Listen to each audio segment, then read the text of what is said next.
नमस्कार. श्री ब्रह्मचैतन्य महाराज गोंदवलेकर प्रवचन. आज 20 मे. भगवंताच्या स्मृतीत प्रपंच करावा. दुःखाचे मूळ कारण स्मरणातून गेला रघुनंदन. सर्व दुःखाचे मूळ भगवंतापासून झालो दूर. रामा वाचून प्रपंचात नाही सुख, कारण प्रपंच मूर्तिमंत आहे दुःख.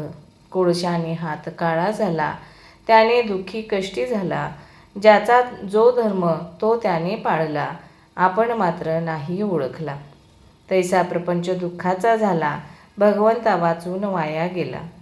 जगातील ऐश्वर्य मानाची प्राप्ती रामायणाविन समाधानाला न देती.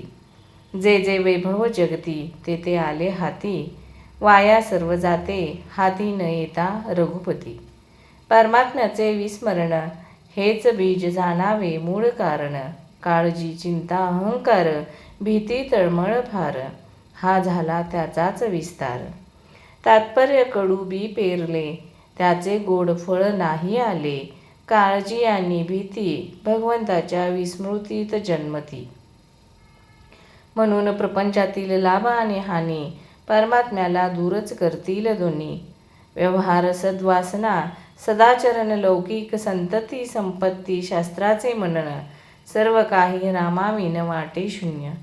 संतती संपत्ती लौकिकाची प्राप्ती, सर्व वैभव जरी आले हाती, तरी रामाविन आहे फजिती. प्रपंची ठेवता दक्षता न विसंबे रघुनाथा, तोच प्रपंची सुखी जाणा. प्रपंच करावा सर्वांनी जपून, पण रामाचे स्मरण राखून. सर्वस्वी व्हावे भगवंताचे, मी माझे सोडोनी साचे.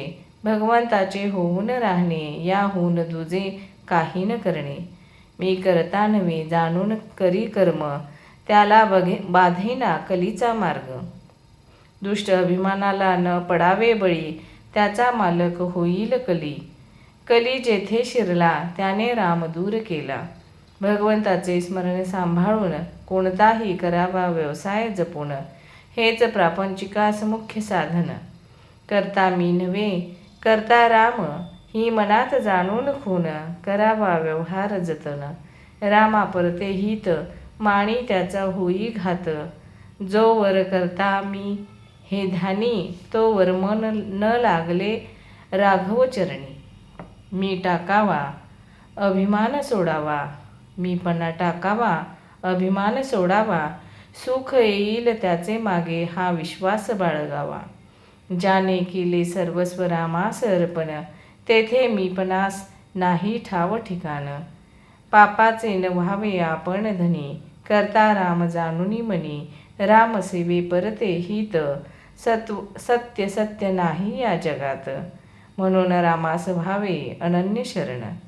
दुःख दूर व्हावयास मुख्य साधन, मनाने होऊन जावे भगवंताचे. त्याने खास केले सार्थक जन्माचे, म्हणून त्याचे भाग्य थोर जाणा. ज्याने जोडला राम राणा, ज्याने देह केला रामास अर्पण. धन्य धन्य त्याचे जीवन. अखंड असावे भगवंताचे स्मरण, तो दूर करील दुःखाचे कारण. धन्यवाद.